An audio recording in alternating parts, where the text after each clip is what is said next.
Assalamualaikum warahmatullahi wabarakatuh. Apa kabar sobat sekalian? Semoga baik-baik saja. Coba lagi di channel Ramadan Muni. Kali ini kita akan membahas berita hangat dan masih hangat diperbincangkan, yaitu tentang Partai Demokrat ya. Ini berita yang di luar mainstream. Partai Demokrat pastikan mundur jika Anies pilih Luhut sebagai cawapres ya. Di saat sekarang fokus Anies untuk memilih antara dua ya, AHY dan Aher, muncul ya cawapres calon yang tidak begitu populer ya.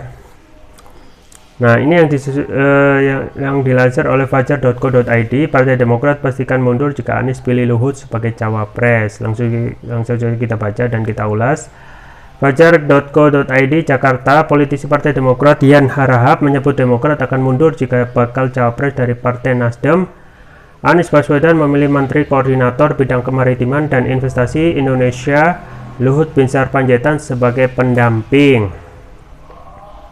Diketahui Demokrat dan PKS merupakan calon mitra koalisi Nasdem dalam mengusung Anies pada Pilpres mendatang. Demokrat akan mundur jika Anies pilih Luhut sebagai cawapres, unggahan Yan Harahap di akun media sosialnya Kamis 4 November 2022. Unggahan Yan Harahap itu menyertakan soal pemberitaan yang berisi pernyataan pengamat politik Rocky Gerung. Rocky Gerung menyebut Luhut satu-satunya yang memenuhi kriteria pendamping Anies. Cuman satu, Luhut Binsar Panjaitan, saya serius. Kalau kita logika, bagus begitu cara berpikirnya, ucap Rocky Gerung dalam diskusi bertajuk Siapa Cocok Dampingi Anies yang diselenggarakan FNN 2 Oktober lalu. Dia membeberkan ada 3 poin kriteria pendamping yang dibutuhkan Anies, diantaranya memiliki elektabilitas yang tinggi, mampu menstabilkan politik parlemen, dan bisa membangun Indonesia dengan gaya teknokrat.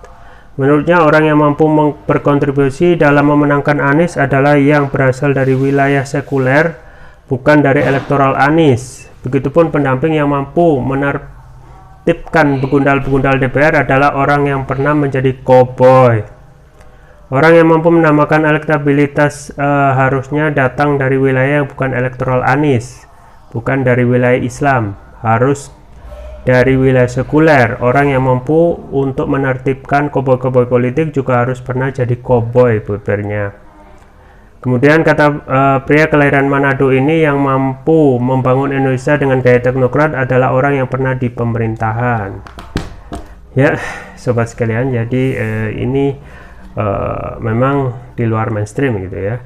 Di saat sekarang kita ketahui ya, Anies itu dalam rangka safari politik untuk mencari cawapres dalam yang tentu saja ini akan menjadi perhitungan ya, untuk menentukan siapa cawapres yang bisa satu ya meraih ya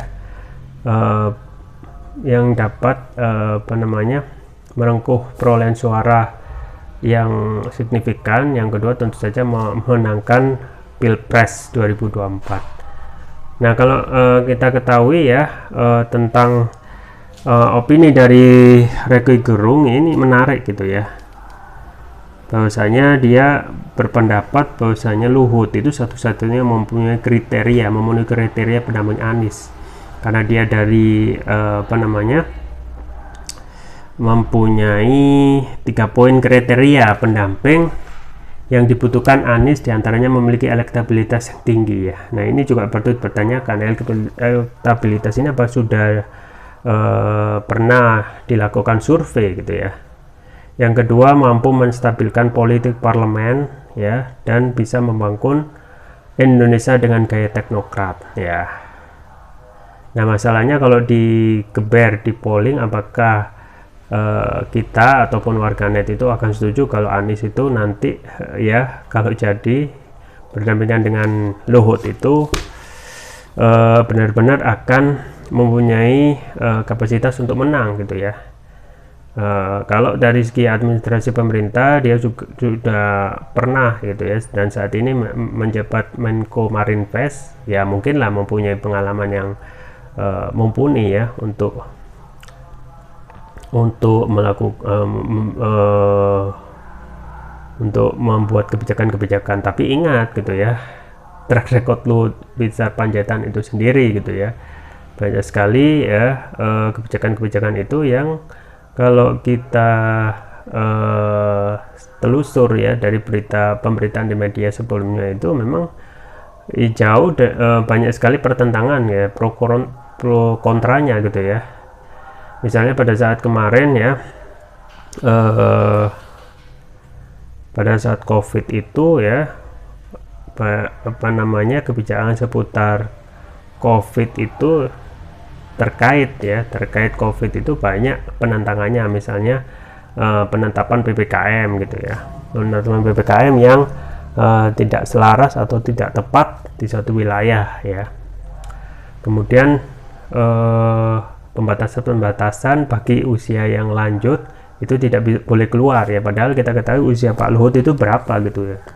Jadi banyak ketidakkonsistenan dari Pak Luhut yang kalau kita bisa nilai ya, ini akan berpengaruh ya kalau nanti itu benar-benar jadikan cawapres ya. Nah ini juga apa namanya, menjadi pertanyaan juga gitu ya, apakah ini cuma guyonan saja dari Rocky Gerung yang mencoba menyandingkan dengan Anies, atau cuma benar-benar ingin ngeledek gitu ya. Mungkin dua-duanya benar ya. Nah pun juga banyak statement dari Pak Luhut ini juga yang kemarin itu belum selesai. Apa itu ya, banyak ya, misalnya tentang big data gitu ya. Di satu sisi big data yang mengatakan bahwasanya Presiden Jokowi itu ya didukung ya untuk bisa tiga periode gitu ya, ataupun ya isu terkait penundaan pemilu yang itu bergulir dan memanas pada beberapa bulan yang lalu, dan itu tidak pernah diproses gitu ya. Nah itu kalau kita masukkan apa namanya, delik, itu sebenarnya bisa ya, delik berita bohong misalnya, yang sering aparat dan institusi kepolisian itu ya langsung bisa mencokok ya orang-orang atau masyarakat atau rakyat ini yang mengeluarkan informasi bohong yang menimbulkan keonaran ya. Nah coba misalnya Habib Rizik itu yang kemarin ya ditahan karena menyebarkan berita bohong. Apa berita bohongnya ya? Menyampaikan kondisi kesehatannya ya. Padahal kita ketahui ya, nggak ada kewajiban seorang warga negara itu untuk apa namanya, menyampaikan kondisi kesehatannya ya. Alhamdulillah saya sehat misalnya ya, padahal memang belum diketahui ya hasil dari kena COVID atau tidak. Nah di lain sisi ya pada apa namanya, pada saat-saat tingginya COVID itu ya, di satu sisi Habib Rizik juga dikenakan dakwah karena mengadakan acara maulid. Di sisi yang lain pejabat-pejabat itu melakukan kerumunan tidak diproses gitu ya. Jadi kita juga bermasalah sebenarnya dalam masalah hukum yang tidak memenuhi equality before the law ya. Nah pun juga Pak Luhut kontroversinya banyak gitu ya, dan tidak mungkin kalau kita itu sekarang kondisi yang saat ini gitu ya, dengan ketidakpuasan publik terhadap pemerintah pun ya terhadap Pak Luhut ya, kalau kita adakan polling tentu saja banyak yang akan menolak gitu ya. Dan hal yang biasa saja kalau apa namanya, hal yang tidak mengagetkan lah kalau Demokrat itu kalaupun nanti menanggapi statement dari Rocky Gerung yang akan mundur, itu hal yang wajar gitu ya. Nah tinggal sekarang ya kalau kita statement terakhir dari Pak Luhut memang sudah menolak gitu ya, artinya memang pertama dari segi usia gitu ya, dan kemungkinan tidak mungkin lah ya Anies itu ya, dan kita ketahui bersama ya, yang tujuan dari koalisi itu antara lain bagaimana memenangkan pemilu ini dengan perolehan suara ya. Pun juga koalisi ini nanti segera pertama dideklarasikan ya dan pada akhirnya juga memenangkan Pilpres. Nah, untuk koalisi memang belum diumumkan gitu ya kapan, karena sekarang masih dalam tanda kutip saling tarik ulur kepentingan antara koalisi terakhir ini, yaitu Nasdem, Demokrat, dan PKS ya, karena tiap-tiap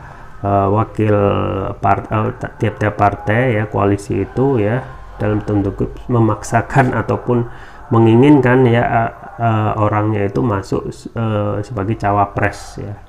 Kita ketahui ya PKS ingin mendorong Aher ya itu masuk sebagai atau orbit Anies sebagai pendampingnya di Pilpres 2024. Pun juga kalau kita melihat keinginan Demokrat ya untuk memajukan dari orangnya untuk menjadi cawapres juga tetap kekeh ya memajukan AHY sebagai salah satunya yang ingin ya dipasangkan dengan Anies gitu ya. Nah, perolehan koalisi terakhir ini ya, yaitu Demokrat, PKS, Nasdem ini sudah mumpuni gitu ya. Nah, ini akan buyar ya, koalisi Demokrat, Nasdem, dan PKS ini akan buyar kalau salah satu dari ketiga partai itu keluar gitu ya. Kita ketahui Demokrat memiliki 54 kursi ya, PKS 50 kursi, Nasdem 59 kursi ya, totalnya 163 gitu ya. Misalnya Demokrat, Nasdem saja ya, Demokrat itu 54, 59 itu kurang ya, karena minimal presidential threshold itu kan 115 ya kursi di DPR baru bisa mencalonkan. Nah, permasalahan ya yang ada terkait koalisi ini adalah bagaimana nanti jika salah satu partai koalisi Demokrat, PKS, Nasdem ini orangnya tidak akhirnya ya salah satunya itu tidak jadi cawapres gitu ya. Misalnya yang jadi nanti yang mendampingi Anies adalah AHY misalnya, otomatis orang dari PKS yaitu Ahmad Heriawan atau Aher itu ya harus ngalah. Nah, ini dikhawatirkan salah satunya ngambek gitu ya, entah itu PKS ataupun nanti jikalau PKS mengajukan orangnya yaitu Aher dan tidak jadi AHY jadi cawapres Anies, khawatirnya juga Demokrat ngambek ya. Nah, ini akan menjadi masalah ya, karena salah satu yang menjadi koalisi di luar istana cuma 3 partai ini, yaitu Demokrat, PKS, dan Nasdem ya.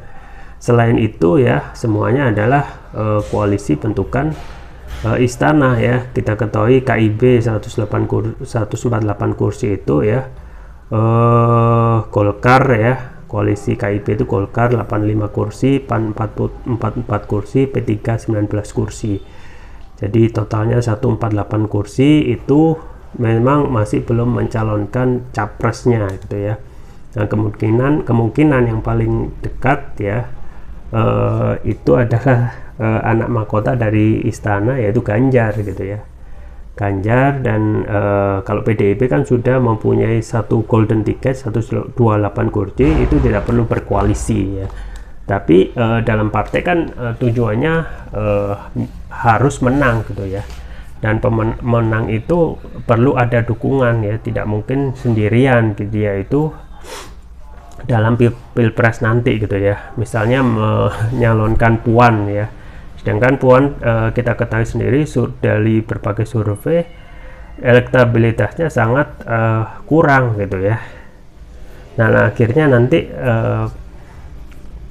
skenario yang bisa tergambar PDIP itu yang akan gabung dengan koalisi KIB gitu ya.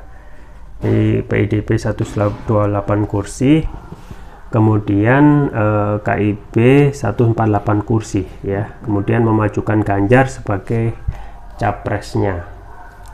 Nah, tinggal koalisi Koalisi Kebangkitan Indonesia Raya itu 136 kursi, itu ya antara Gerindra dan PKB. Calonnya siapa ya sudah pasti bisa diprediksi, yaitu Prabowo gitu ya.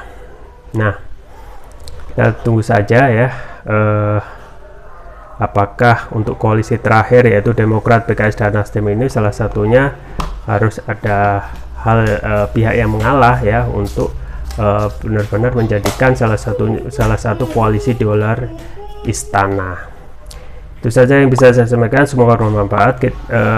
Jangan lupa like, share, dan subscribe. Sampai jumpa lagi. Wassalamualaikum warahmatullahi wabarakatuh.